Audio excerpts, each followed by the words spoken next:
ministers, distinguished ladies and gentlemen, it's my privilege to be invited to participate in this symposium. Thank you very much for the opportunity to return home. The last 4 months or so, I have been away from what had been my home, Rwanda, for over 5 years. I had the privilege of serving as the first Vice Chancellor of the Rwanda Institute for Conservation Agriculture, which is a joint effort of the government of Rwanda and the Howard G. Buffett Foundation in the United States. The mission statement of the institution of RICA is to educate and inspire the next generation of innovators in agriculture. And I would say that's a place to start in thinking about food security, is to inspire the next generation. One challenge that we face is that many youth, many in general, perceive agriculture as a profession to be avoided, one of hard work with little income, little recognition from society. That's not unique to Rwanda. That's the same perception in the United States, where I have come from, is that youth generally perceive agriculture as a career that they do not aspire to. And so one mission of RICA is to help change that, to help youth recognize that they can have a bright, productive, lucrative career in agriculture. Because to be financially sustainable, to be secure, requires the best and brightest minds. And we need to attract those minds into agriculture to help them to see the future that they can have, the future they can help their country have through agriculture. I'd like to start with a list here of brands of agriculture. I will call them brands. Names of agriculture that you will see associated with directions that one should take. And so I've listed here, starting with conventional agriculture, conservation agriculture, organic, regenerative, climate smart, precision, digital, and so forth. And I would say at the onset that there are positive aspects about all of these brands of agriculture. Conventional agriculture is often presented as something that we need to move away from. It's the source of problems that we may have in agriculture, and we need to move to one of these other brands. And yet conventional agriculture is in place because farmers are doing what they know to be productive. It's there because it's, to their knowledge, been the best way to grow crops, to grow livestock. And often there are aspects of conventional agriculture that are very appropriate. So we should not denigrate conventional agriculture as something that's always bad and all of these others as better. But there are certainly attributes of all of these types of agriculture that we want to embrace, understand, but as has been mentioned, to apply science to each of these concepts. And it takes science, research, to be able to understand how each of these components or brands of agriculture may have aspects that are good to use. Other components may or may not work in this climate, in this area of the country or area of the globe.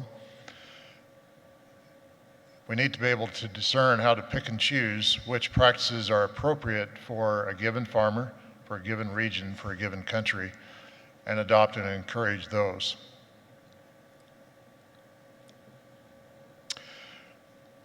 As a side, I've listed the web link here for the Rwanda Institute for Conservation Agriculture, our list of principles that we teach and practice at the Institute. A set of 9 practices related to crop and livestock production that we intend to optimize production, optimize profitability in ways that are environmentally sustainable.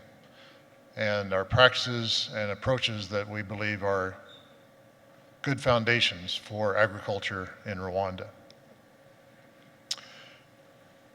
The background photograph that I've had here is a photograph I took on the way to Musanze here a couple of years ago in March. One thing that has struck me about living in Rwanda is the beautiful scenery that we're surrounded with, and at the same time how challenging it must be to farm here. The landscape that I'm used to coming from the central US, the Great Plains of the US, is extremely flat, and quite the opposite of what you see in this photograph. This photograph, as I mentioned, was taken in March, so it's at the start of the rainy season. And that's the challenge, at least on some of these fields that you see. Many of these fields are covered in vegetation, which is ideal. But some of these fields you see are bare. They're land that's being prepared for planting as the rainy season starts. And yet that exposes these fields, this landscape, to what I consider to be the greatest threat to agriculture in Rwanda is degradation of soil quality, especially through erosion.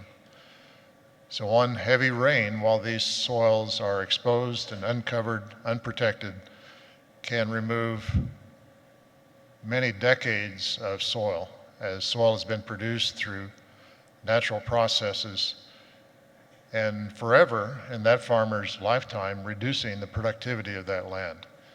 Productivity that cannot be completely replaced by just adding inputs such as fertilizer, pesticides, or improved seed. So my challenge to Rwanda and to much of Africa is to focus on ways to improve our soil as the foundation for food security. No country can deny the soil as the basic resource for food that we eat, whether it be crops or livestock. The production that we take advantage of, that we enjoy, originates from the productivity of the soil.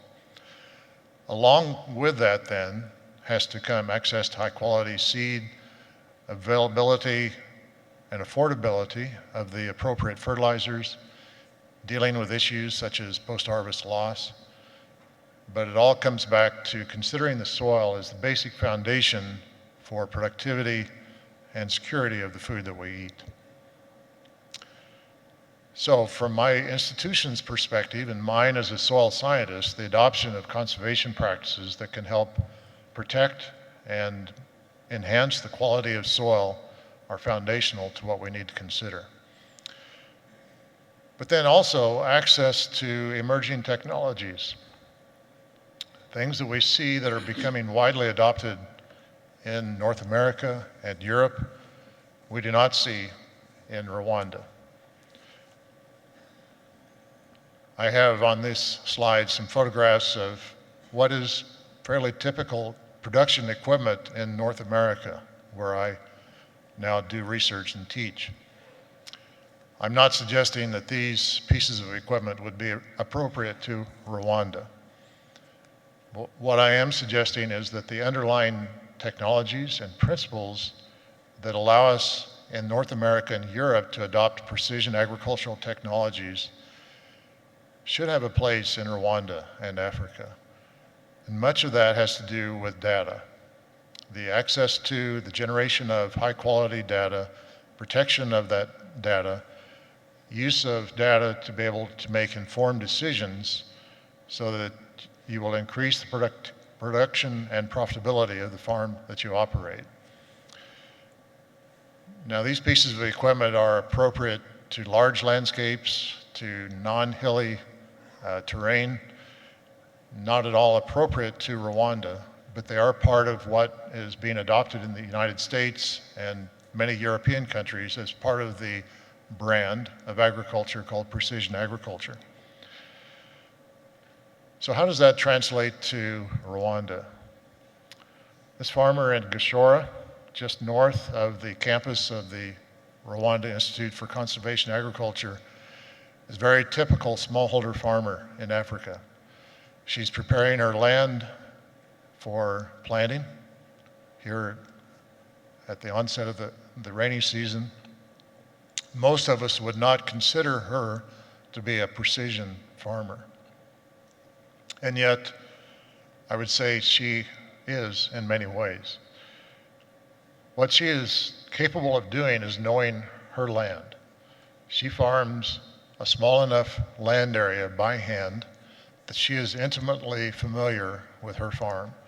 She knows the areas that are more productive, that are less productive, the areas that need special attention, the areas that she may want to harvest first. All of that type of management is what is enabled for large farmers through data and the machinery that I had in the previous photograph. What she does not have is information, the data and then the information to make well-informed decisions other than what she can observe with her eyes, what she knows from experience operating her farm.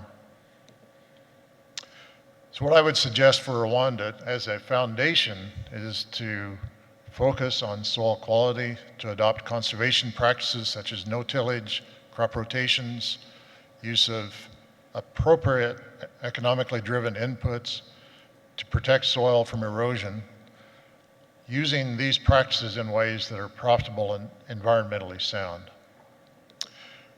For example, this is a field at RICA, the Rwanda Institute for Conservation Agriculture, which has been planted to soybeans without tillage. So you see the soybeans emerging through the maize residue from the previous crop. Maize residue has been there to protect the soil from erosion in between growing seasons. The planting practices that are available now to plant without tillage are available to farmers, whether they be mechanized or small-scale hand-operated farmers. And then finding ways to mitigate crop stress. And a lot of that comes down to data and then using that data to make informed decisions. A couple of things that I'll point out here. The middle photograph is just a depiction of the swarm of satellites that are in place over the Earth at any given time. Many of those satellites are now being used to collect information in North America and Europe to advise farmers on what they should be doing. A project that I'm involved with in Nebraska uses data collected daily by satellites to inform them during the growing season as to when they should apply nitrogen fertilizer. That allows them to apply fertilizer only when the crop needs it, at a time and in a way that it is environmentally and economically sustainable. That technology is available, or could be available, to Rwanda farmers. The satellites are overhead over Rwanda just as they are overhead in Nebraska.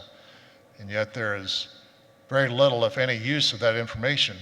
I'm not suggesting that a smallholder farmer is going to directly access that information, but advisors could, and they could provide advice to farmers in areas that allows them to better mitigate stress. And then the last photograph is students at the Institute on campus scouting the field during the growing season. This is a field of maize, observing crop growth, collecting soil samples, using GPS to collect the position of that information, and then using that information to come back and create maps about the properties of the crop throughout the growing season. These students are being trained to adopt these practices in an appropriate way for Rwanda agriculture. So I would pause or stop with this photograph. This is an image taken last December of a dairy pasture on the RICA campus. This image was collected with a drone, an unmanned aerial vehicle, using a multispectral camera that generates an image called a normalized difference vegetation index image. It's looking at the reflection of light in two different wavelengths from this crop, turning that into information that the farmer can interpret. So areas in this image that are greener have more crop growth, more production. Areas that are red or yellow have less or little crop growth. Now, for a dairy pasture, that may be of less interest than You maybe would have an interest in maize or some other crop. And yet, this can give us guidance on how to manage this field, and with high frequency, high temporal density in this data, one can make decisions throughout the growing season on how to optimize production for the field. So a challenge is how can we turn this information, which is commonly used in some parts of the world, into information that can be readily used here in Rwanda for smallholder farmer production.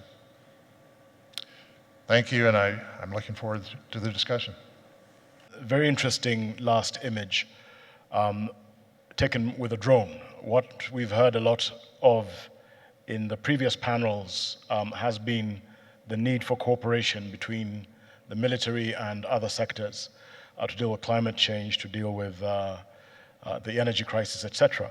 The image that you used here around, taken from a field, taken with a drone, is this something that, a technology that could easily be shared so that, say, military drones could then also be used to give information for precision agriculture? Dr. Ferguson. Excellent question, and the answer is yes. The use of a drone to collect that information partly is done at RICA to teach students about the technology. It allows them to see the sensors and the platform from which it's collected, and then to readily receive the data that the drone has collected and convert that into the image, which then is information that can be used for management. There's nothing really critical or magical about the drone. It's just a sensing platform. You could collect the same information by hand from the ground, or from a vehicle above ground, or from an aircraft, or from a satellite.